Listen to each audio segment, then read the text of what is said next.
algumas lições elementares de psicanálise, um texto muito importante, do meu ponto de vista, pouco citado, texto de 1938, que depois é publicado póstumamente em 1940. Eu acho um dos textos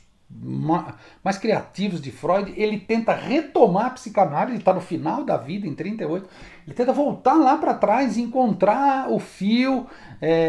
enfim, das coisas importantes que mereceriam ser ensinadas, né, em termos de psicanálise,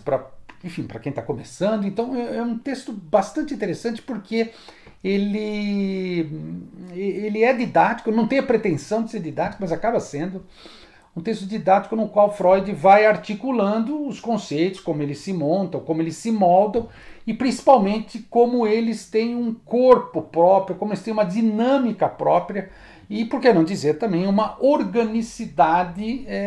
característica, que nos permite pensar como funciona a psicanálise enquanto um corpo conceitual, naturalmente, aliás, como qualquer ciência, mas principalmente como o tratamento das neuroses. Então, a gente não consegue pensar o tratamento das neuroses, aquilo que Freud inventa, sem a parte conceitual. Então a teoria e a prática andam de braços dados. E do meu ponto de vista, eu considero, essa é a minha opinião, de que esse texto é um texto bastante importante, um texto, eu diria, até fundamental para entender essa organicidade da psicanálise, visto que Freud estava no final da vida, já idoso, mas ele tinha condição de olhar para trás e ver tudo que ele criou, ou seja, então ele estava numa posição privilegiada nesse sentido de alcance desde o começo,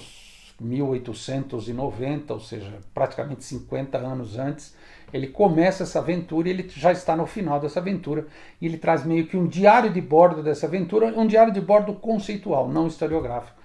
esse pequeno texto de que ele chama de lições elementares. Vale a pena conferir.